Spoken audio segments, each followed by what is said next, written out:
Hey friends, welcome back to Souls on Fire. I'm so excited you guys are here with us today. And before I jump into today's episode, I'm so excited because we're in Turkey week, guys. Happy Thanksgiving. I don't know if you're listening to this before or after Thanksgiving, but either way, happy Thanksgiving. And I just really hope that you guys eat a lot of good food and get some turkey and have some really good family time. And I really just pray and hope that you guys just really take some time to be grateful, because during these times, especially during COVID, I think that it's so important just to be grateful and just to give thanks for the things that God has given us in our lives and just the things that we do have in our lives, just because I know COVID has been, it's been going on for the past year, so it's been really crazy. So hope you guys have a good turkey day, and I hope you guys are well. So I want to talk today about if not now, when. And today I want to talk to the person that you just keep on waiting for the perfect moment. And I don't know what that looks like for you. I don't know what that perfect moment is for you. Maybe the perfect moment is, I don't know, maybe it's finally getting married, finally getting that job, finally starting that business, finally getting that car. I don't know what that looks like for you, but I want to tell you a personal story because I know that the show is very vulnerable and it's very real, and I want to be very real with you guys on this episode. And I want to talk to you about why Souls on Fire was created and what Souls on Fire, how it became created, what's the purpose, and why it's here, why we're here today. So it all starts back, I'm going to rewind to about 7 months ago when I just moved back to America from Sydney. And, friends, it was such a hard time in my life. I never intended on coming back to America. I was studying in Sydney for a year, and unfortunately have had to come home to America due to COVID, and really was not intending on coming back to America. To be very completely honest and blunt with you guys, I never really liked America, and I never really gave it a chance, and I was never happy here, so I kind of just always felt like I needed to kind of just flee away, and Australia was that place for me. So unfortunately I had to come back, so flew back to America in April and landed in Wisconsin. I'm actually originally from Wisconsin, but I'm currently living in Orlando, Florida now. It's much warmer here, and there's no snow, so I love that. So flew back to Wisconsin and did the whole 2-week quarantine, and man, it was tough for me because I was alone. My parents and the rest of my family were down here in Florida. My brother still works in Wisconsin, and I saw him a little bit, but I was still home a vast majority of the time alone. And it was really a depressing time for me, and I would just be working out in my basement, and I would just start crying. I was just like, God, how could you do this to me? How could you take me from a place where I loved and I essentially had everything? I had such a good job. I had such a good community. I had everything that you could ever want in a life. In Sydney, I had everything, and he ripped that away from me, and I was so upset. When I came back to America, I was already planning on going back to Sydney, later next year. I don't know if that's going to happen because COVID is still kind of present, unfortunately. But I was already planning on going back to Sydney and just planning on different ways that I could go back. And it's funny because when I was in Sydney, I was looking out the window and I was looking at the Sydney Harbor Bridge. I was about a 30-minute train ride from the city, and I came back to Wisconsin, and I was looking at a cornfield, guys. It was a very real moment for me, and I was like, oh my goodness, why am I back in America? I really just don't think that there's a purpose here.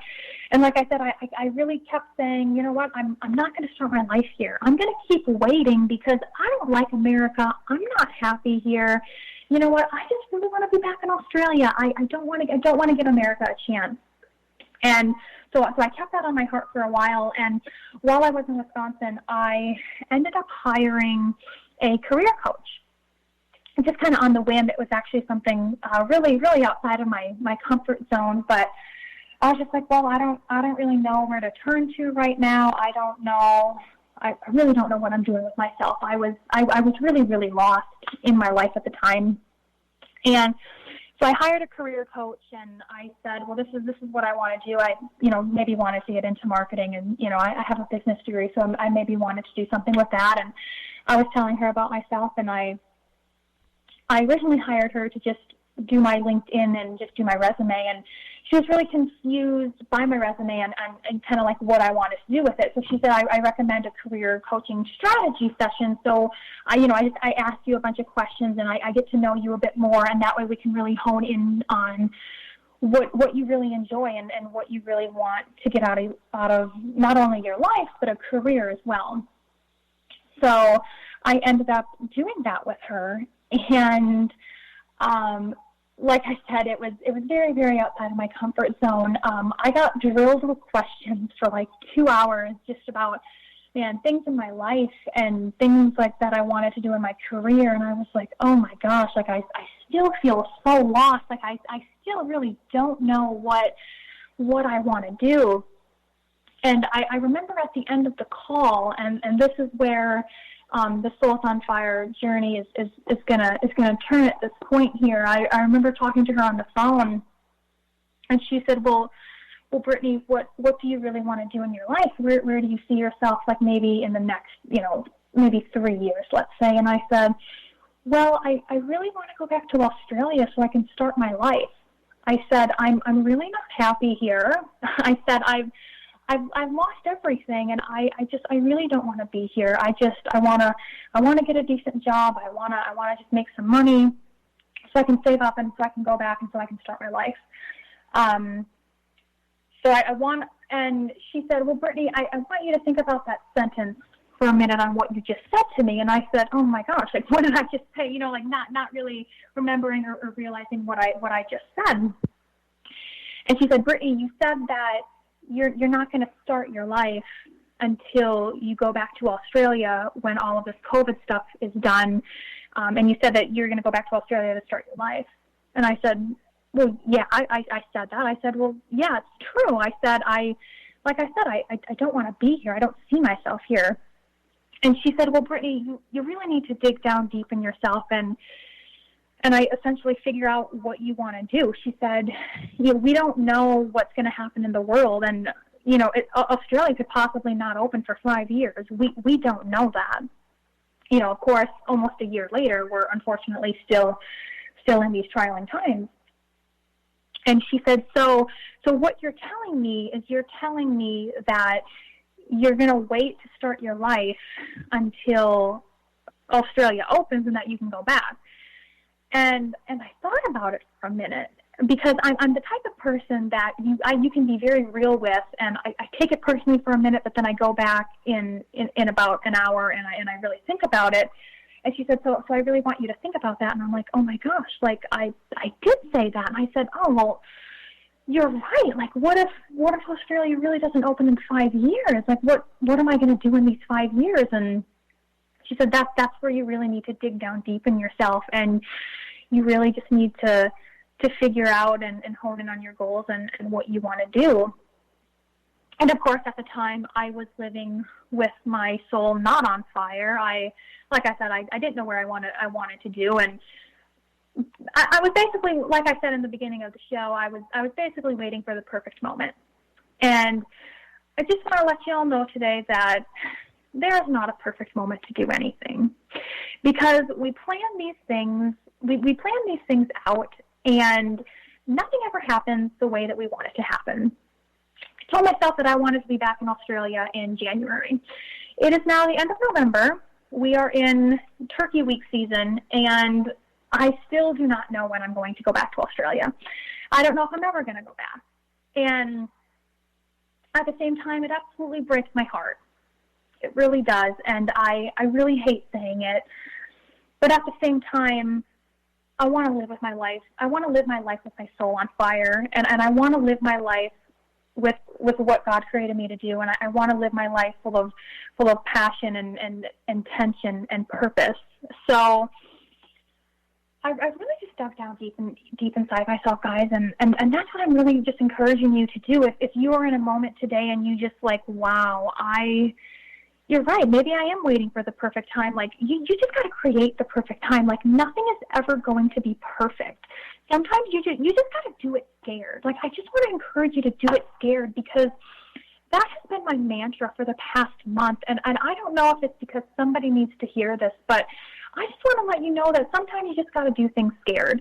It's okay to be scared, because in specific seasons in our life, like that's what we got to do in order to get over the next hurdle. We just got to do things scared. It's okay to start something new and to be scared of something. Like, if you're scared of something, what I learned, because when I first started the show, and not only the show, but when I first started, the Souls on Fire movement, that's now a global movement, I didn't believe in myself, and I was scared. I was, if you listen to my shows, I was scared of getting ghosted. I was scared of still being locked inside that prison. I was scared that nobody was going to like me, or that no one was going to, follow me in this movement. And I'm walking on water every single day, and I don't know how to walk on water, and I know that you don't either, but I want to tell you that when you have the right hand of God on you, he will grab your right hand with his right hand,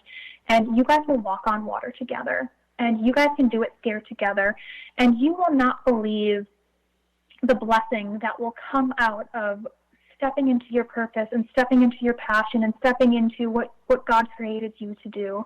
And like I said, if you don't follow God today, that's okay. Maybe it's the universe, but either way, even if you believe in something or if you don't, you were created for a purpose. And if there is a dream inside of you, and if there is something inside of you that you keep thinking about, it is inside of you for a reason. And you got to go after it. Like, it absolutely breaks my heart when I see people be unhappy and they're not living life with their soul on fire, because that's not what we were created to do, and that's not what we were created to be. And to go back into the story on why Souls on Fire was created, I really dug in deep with myself. I changed my mindset. I created a CEO mindset in myself that I'm essentially like the CEO of my life, and this is what I want my life to look like. I set specific goals for myself. I changed the people that I follow. I changed the people that I friend. I changed the people who I got around. I was very intentional about what I was doing in my life, and because of that, it was scary. It was very, very scary. But because of that, let me tell you, it wasn't a perfect moment when I did it, because when I did it, I was scared. And when I did it, I had no idea what I'm doing. And sometimes I wake up, and I'm going to be completely honest with you, I still don't feel like I know what I'm doing. And raise your hand, hallelujah, if you feel the same way, because I know that there's people listening to this that you're just like, oh, wow, well, that's me too. Like, I have no idea what I'm doing in this life. Been there, done that. And I'm still, sometimes in that stage, and I'm totally there with you. But I really just prayed to God, and I knew that I was created for something. I didn't know what it was, and I just started praying to God that, I really just pray that you put the desires that you have for me in my heart. I said, God, even if it sounds crazy, I will do it. I said, I need you to give me something, God. I have no hope left. I'm trying to do all these things, God, but I really feel like it's not working, and I'm so hopeless right now. And we're now looking at what is called Souls on Fire because of that. And he's just given me this incredible vision for this incredible movement. And what its mission is to, it says it in the title, it's to set your soul on fire. It's so that you can be motivated, and that you can be inspired, and you can have a community. You can have a community of people surrounding you that they can help you do that. And not only that, but once we find our soul on fire, like, that's one thing, like, that is one milestone we achieve. But then, when we keep crossing these mountains in our lives, we're like, oh, okay, here's another mountain, here's another hurdle that I have to get over. So the next hurdle that I have to get over is, great friend, I found my soul on fire. That's all fine and dandy, but now I have to. Sometimes I wake up and I don't feel motivated, and I don't feel inspired, and I don't feel like there's fire in my soul. Like, how am I going to do this? And that's what the second part of Souls on Fire is. The second part of it being that that's why we have this community. You know, I have a Facebook and an Instagram community. It's linked in the show notes if you guys want to look it up. We would love to have you, and we would love to motivate and encourage you.